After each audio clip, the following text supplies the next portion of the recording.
n'akanyamuneza ntangere ko kwakira abashitsi bakaba n'abavukanyi dusanzwe dufashanya bakadufasha muri byinshi. Ni iteka twatewe nta majambo menshi nja kuvuga, ahari no kubashimira ingene mwigoye mukaza kutugendera. Ni iteka ryinshi hano mu Mugamba, ni iteka ryinshi ku ntara yacu no ku gihugu cy'iwacu.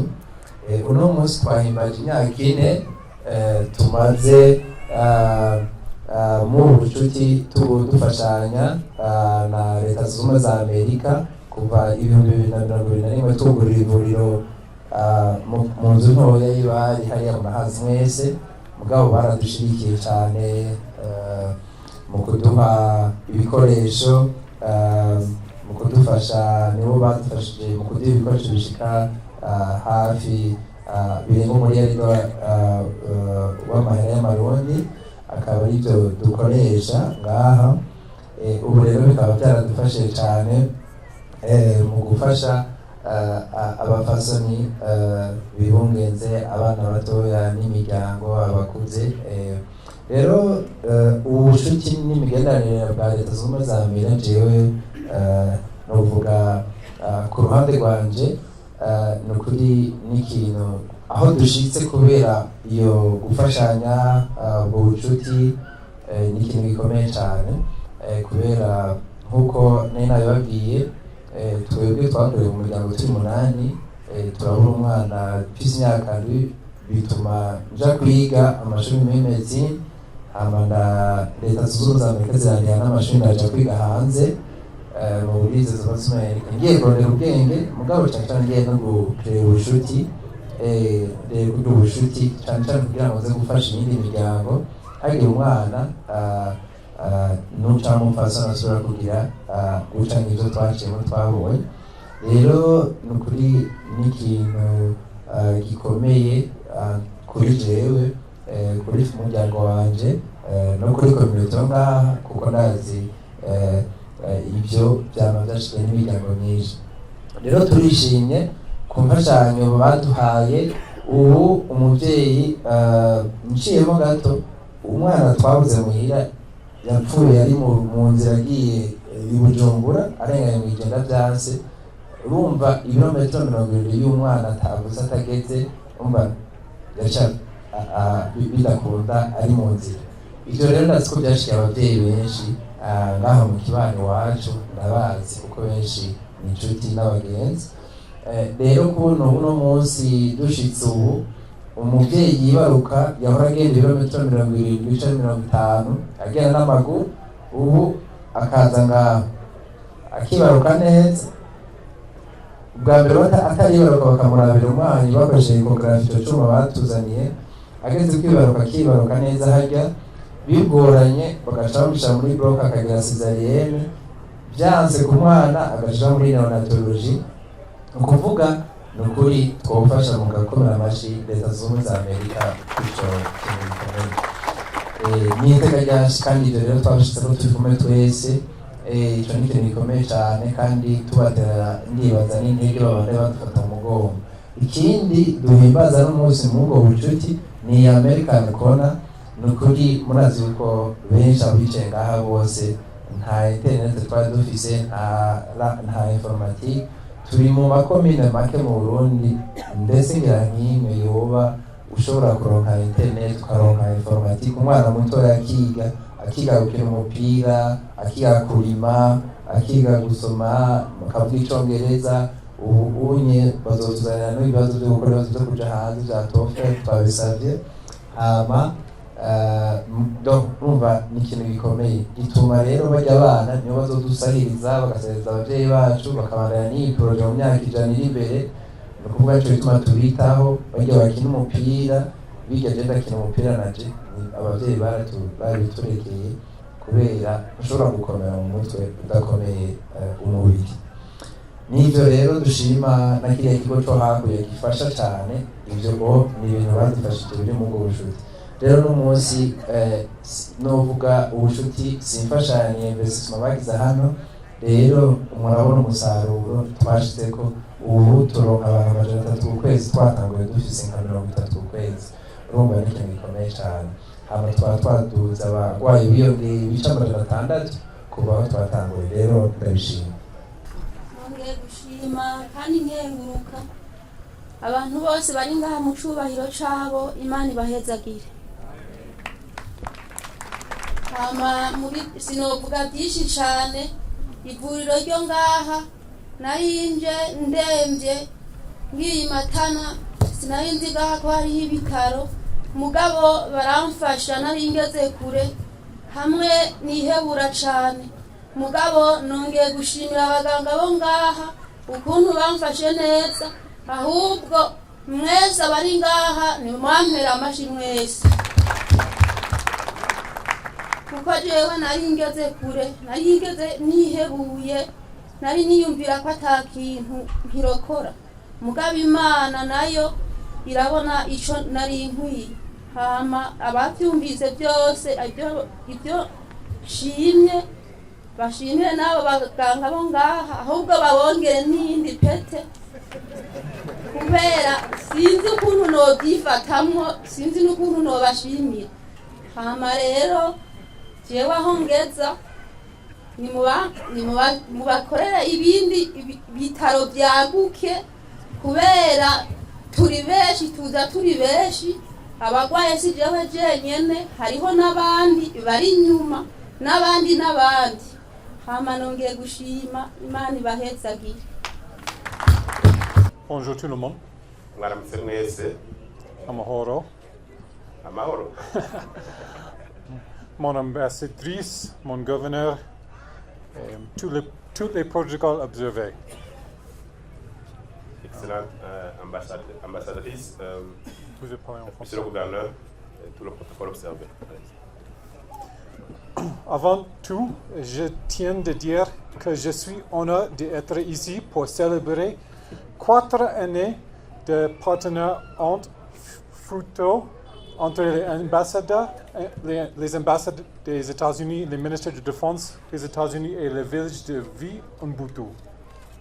Bwa mbere na mbere nashaka kubabwira ko ndateba iteka kuba ndi ngaha kugira imyaka 4 iheze tubishyigikire, hanyuma tugashima imigenderanire myiza yabaye hagati ya ambasade y'Abanyamerika cyane cyane n'umushikiranganji ukwivuna abansi mu Burundi hamwe n'umugambi village d'Ovi Ubuntu. La communauté toute entière a bénéficié de la coopération entre Dr. Alexis et le gouvernement des États-Unis. En travaillant ensemble, nous pouvons faire de cette région et de ces pays un endroit meilleur pour tout. Abantu bose barose gufasha barashima cyane ubugenderanire hagati ya Dr. Alexis na leta z'u Amerika, gukorera hamwe, dukoreye hamwe turashobora gushaka kuri byinshi mu karere no mu Burundi kugira ngo habe amagara meza. Ces cliniques et la coopération entre les Burundais et les Américains ici illustrent ce qui se passe lorsque les deux peuples se unissent pour aider les Burundais. Ibi bitaro birashobora kwerekana yuko imigenderanire hagati y'Abanyamerika n'Abarundi ikunda igihe iyo Abanyamerika n'Abarundi bakoreye hamwe bagakorera hamwe bakiyunga. Pour moi, c'est un honneur parce que j'ai 4 enfants. Et pour moi, les enfants, c'est un cadeau de Dieu. Kuri jewe niteka nangere ko abana ni impano y'Imana, nanje mfise abana bane numva ndyohewa cyane kuba mbona umugambi ufasha abana. Especially parce que j'ai entendu pour les opportunités pour les C-section. Cyane cyane kubera numvise yuko ibi bitaro bifasha kwibaruka. Mon premier enfant, c'est une C-section émergence. Ma fille, ma femme, presque mourir. Umwana umwe nibarutse ari mu bafashijwe bigoranye cyane, umwana wanje w'umukobwa kubona yarashoboye kurokoka ni impano y'Imana shima cyane.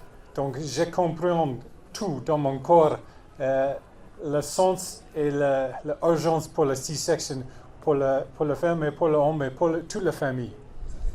Ndumva cyane ko icyo gisata gifasha cyane umuryango abo umugore abo umugabo aba bose kubera kurokora umwana n'ikintu gikomeye mu buzima bwanje. Donc merci beaucoup Dr. Alexis pour aider tout le peuple ici et pour les femmes spécialement. Merci beaucoup. Urakoze cyane Dr. Alexis kuba ufasha ababyeyi gushobora kurokora abana batari kurokoga igihe ubwo bufasha butobonetse ugasanga barapfuye. Il y a un peu plus d'un an, le ministre de Défense des États-Unis a fourni pour presque de 5 millions de dollars d'équipements médicaux, des fournitures, des infrastructures. Grâce à des personnels exceptionnels, cette clinique a permis d'améliorer considérablement les accès aux soins et leur qualité pour les membres de cette communauté. Haraize umwaka ubushikiranganji bw'amagara y'abantu bwa leta zunze ubwa Amerika bufashije gutanga hafi miliyoni 5 z'amadolari kugira zitange ibikoresho byo kwa muganga nkenerwa n'ibindi bikenewe kugira ngo uwo mugambi ugende neza. Kandi twarabonye yuko ibi bitaro byagerageje kubikoresha ibikenewe bisabwa kugira ngo abantu baronke ubufasha bwo kwa muganga cyane cyane n'ibikorwa byiza bibereye.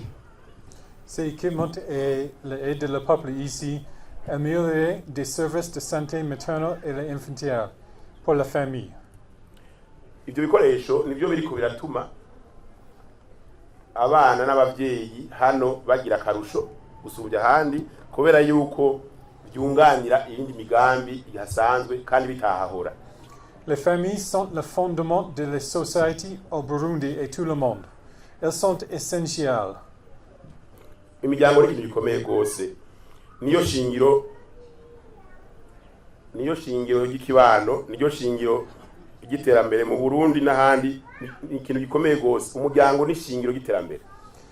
Le travail le plus important que nous puissions accomplir dans le monde ensemble est de vivre et ce que les familles soient bonne santé et fortes. Igikorwa twokora gikomeye nuko dutegerezwa twese hamwe kugerageza ko imiryango igira amagara meza. Ça c'est plus important que la guerre, que la politique, que toutes les choses. Ivyo birasumba ibintu byinshi nk'ingwano nka politike n'ibindi bintu. Je travaille en Afghanistan et Irak et le plus important pour moi c'est la famille. Narakoze mu bihugu nka Afghanistan ni Buraya nabonye burya umuryango ariyo shingiro kandi ari ikintu gitera imbere cyane ntiheze imbere cyane muri jewe. C'est pourquoi je suis reconnaissant que le département de défense des États-Unis et l'ambassade aient apporté son aide et je suis heureux que cette clinique puisse désormais à l'avenir contribuer à la bonne santé du peuple burundais. Nico gituma jewe ndazi yuko nk'umuntu ahagarariye igisata cyo kwivuna abasi cy'abanyamerika kuba twaratanze imfashanyo kuri ibitaro byo bizofasha guhindura ingene imiryango yotera imbere. Izina ryabo ndongoye mu ntara ya Bururi no kwizina ryanje nyene n'akanyamuneza ntangere nyakubahwa userukira leta zunze ubumwe za Amerika ngaha mu gihugu cyacu Burundi naho mwagendanye tubaye ikaze ngaha muri komine ya Mugamba muri province Bururi aho turamutse bari kugivi umuvuka komine umuvuka ntara akaba yariyumviriye gushiraho ibi bitaro by'akarorero nk'uko yabivuze byabaye yavuga nti bizo bisubire kugira ngo abenegihugu baronke aho bivuriza kandi bivuze ku bantu bafise ubuhinga no ku byuma bigezweho batarinze gufata ingendo ndende. Turabaye ikaze rero ngaha mwese mwitavye bino birori kugira ngo dushimire umuvukanyi wacu Dr. Alexis.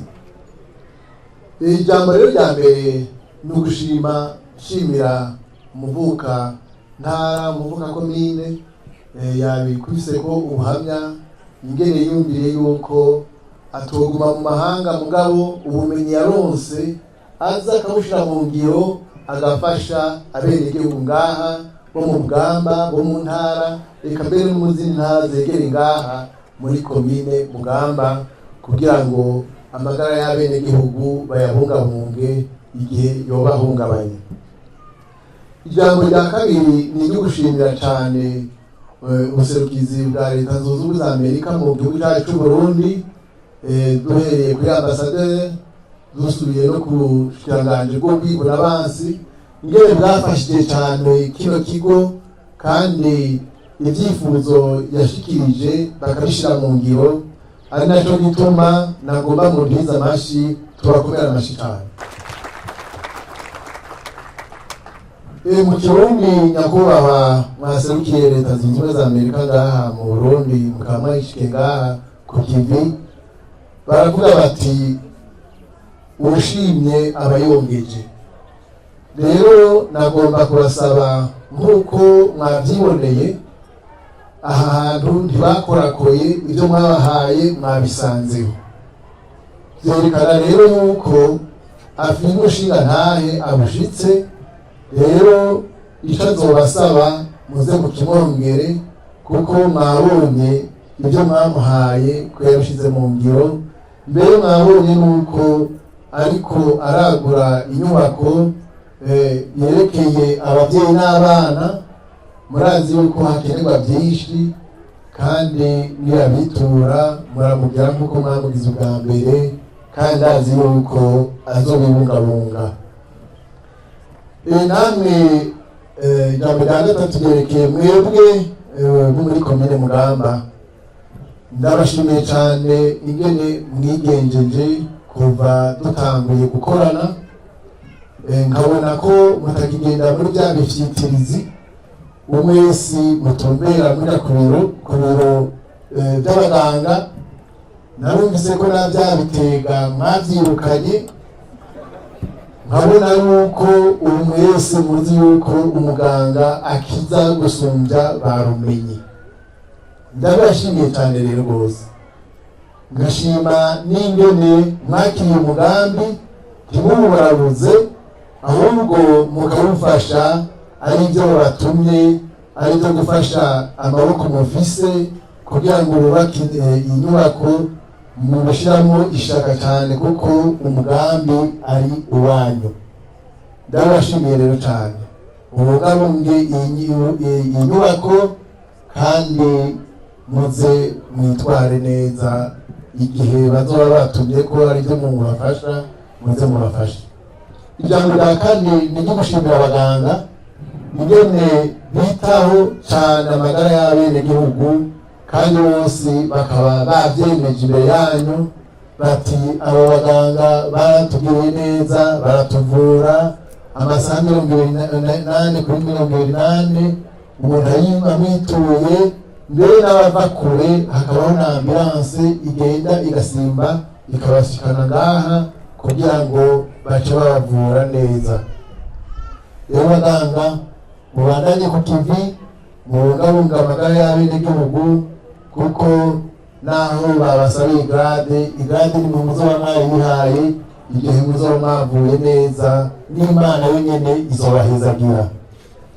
Mu kurangiza ndagomba gusubira gushimira cyane ambasaderi aserukira Leta Zunze Ubumwe za Amerika nabo bagendanye aka kanya baduhaye. Turazi yuko bafise ibikorwa byinshi mugabo no munsi bakaba bawutwigoreye batereka nje kuramutsa abanyabururi na cyane cyane hajya mu Mugamba hariho ibitaro twafashije turabe yuko koko biriko biratera imbere kuko ari byo mwari mwatanze none mwabyiboneye ko babishize mu ngiro.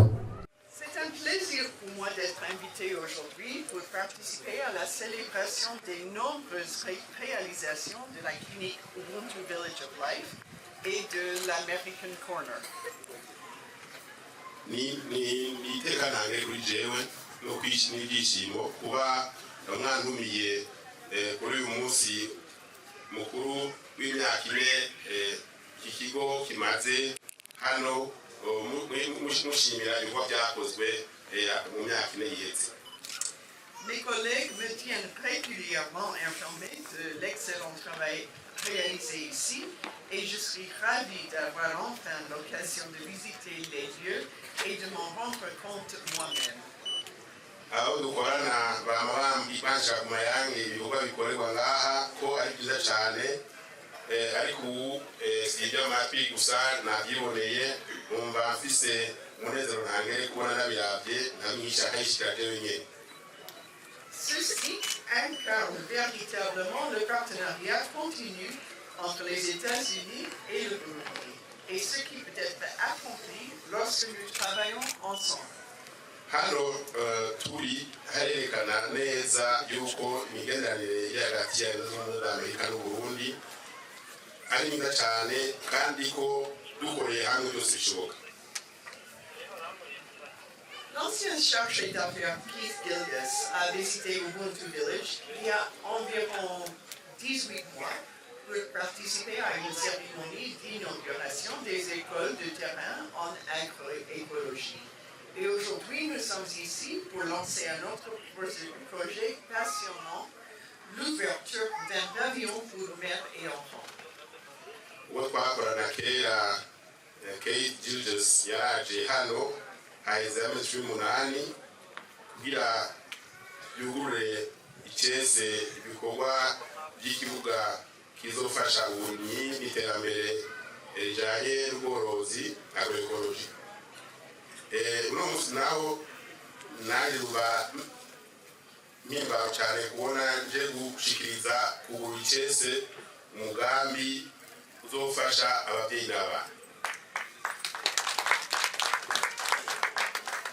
Ces initiatives témoignent du succès de cette clinique et de la passion de ses fondateurs, le Dr Alexis et le Dr Anissé. Ibyo bikorwa bibiri mbeje kuvuga hejuru birumvikana birerekana yuko bashe umugambi mwiza cyane cyane abawumbiye uwo mugambi ari wo Dr Alexis na Dr Anissé. Leur lien avec notre ambassade remonte à plusieurs années, tous deux ayant participé à certains de nos programmes d'échange les plus prestigieux. Gukorana n'abo baganga babiri hamwe na ambasade y'Amerika si y'uno munsi bimaze imyaka myinshi. Abo babiri baragerageje kuba bakurikiranira hafi kandi biga imigambi yo gufashanya hagati y'Amerika z'Amerika no Burundi. Ces messieurs incarnent l'objectif clé de nos programmes d'échange, qui est que les participants retournent au Burundi et transforment positivement leur communauté. Abo bagabo babiri barerekana yuko imigambi yacu y'imigenderanire dukorera hamwe hagati y'Uburundi na Leta Zunze Ubumwe za Amerika ushobora guhindura neza ibyifuzo by'abanyagihugu. Il serait difficile de trouver deux anciens participants au Burundi ayant eu un impact plus important sur la vie de leurs compatriotes. Nibyo ushobora gupfa gutora abantu nk'abo babiri boba barakoranye na Leta Zunze Ubumwe za Amerika bakaba bagerageje guhindura muri biboneka imigambi n'iterambere ry'abanyagihugu bo muri ako karere. Je souhaite également parler à l'instant de notre American Corner ici. Nashaka kuvuga gatoyi byerekeye umugambi wa American Corner. Pratiquement toutes les ambassades américaines dans le monde ont le programme d'American Corner, qui offre un espace où la population locale peut apprendre l'anglais, accéder gratuitement à des ressources numériques et participer à des programmes d'entrepreneuriat, de développement de compétences, de formation informatique et bien plus encore. Nka Leta Zunze Ubumwe za Amerika mu ambasade yose zirafise uwo mugambi aho bashyiraho igisata gifasha ababenegihugu kwiga icyongereza gushobora kumenya gusoma no kwandika mu ndimi zitandukanye no gushobora kwiteza imbere cyane cyane mu kuronka ingufu n'ubushobozi kwiga igisata cha informatique bijyanye no kwandikisha nyabwonko hamwe n'ibindi. Bien qu'il ait été établi il y a seulement 18 mois, sous la direction de Lionel Mbazutima et Alexis Arikaza, l'American Corner Brewery est devenu un exemple de ce que devraient être les American Corners. Naho byatanguye vuba hanyuma amezi 8 gusa ico gisata kiyobowe na Lionel Mbazutima na Alexis Arikaza, American Corner y'Ubururi yarabaye akarorero k'ibyo American Corner z'ahandi zateza kuba. Cet établissement s'attache à briser les barrières entre les sexes et à aider les femmes et les jeunes filles de la région à réussir. Ico gisata kirigisha ingene bagabanya ubutandukane hagati y'ibitsina ku buryo abantu cyangwa abakobwa bo mu karere bashobora kwigira hamwe kandi bakamenya.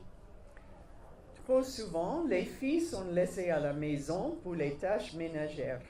Mais dans cet American Corner, les femmes et les filles sont activement encouragées à apprendre des compétences entrepreneuriales, techniques et informatiques et à participer sur un pied d'égalité à l'académie de basketball. Kenshi abakobwa bo mu bihugu bimwe nka ayi turimo harimwo barakunda kuba bashize mu bikorwa byo kubakumira bakaja muhira ibikorwa byo gusenya kuvoma n'ibindi, ariko ngaha muri American Corner y'Ubururi abafasoni n'abakobwa barakora ibikorwa bishimishije mu kwiga ibizobateza imbere kubyerekeye ibyo bakeneye bitandukanye, kandi bakaja ku rugero rumwe ku buryo bashobora guteza imbere no mu mupira w'amaboko basketball bagashobora gukina. En fait, lorsque la coordinatrice régionale de notre programme American Spaces a visité cet endroit, elle est repartie avec l'idée que d'autres American Corners pourraient s'inspirer de ce modèle. Et elle est en train d'évaluer des moyens de partager les programmes et les compétences enseignées ici avec toute la famille des American Corners. Turavye mbere ujejwe gutunganya ibyo bikorwa bya American Space yari yagendeye ngaha yahavuye afite icyumviro cy'uko izina American Corners ibindi bigo nk'ibi byogerageza kwigira kuri iki kigo, hanyuma ariko yiga arabira neza ingene yoshiraho uburyo kugira ngo ibyo byakorewe ngaha bishobore kuja gukorerwa ahandi, ibe urugendo shuri ishobore gukomeza ibigambi yaratangwe ishobore gushika ahandi kubera ari ikigo cy'akarorero. Je voudrais conclure en félicitant et en remerciant la direction et le personnel de l'Ubuntu Village of Life et de l'American Corner Brewery. Nashaka mukurangiza shimire cyane nongera shimagiza abatwara iki kigo bose n'abakozi ntibagiye abakozi bo ngaha muri Ubuntu Village of Life hamwe n'abakora muri American Corner y'Ubururi. Votre travail ici nous inspire tous et démontre la puissance du partenariat. Igwa mukora kiradushimisha cyane kandi kirerekana ingufu zikomeye ziri mu bugenderanire hagati ya Leta Zunze Ubumwe za Amerika na Leta y'u Burundi. Murakoze. Merci, murakoze.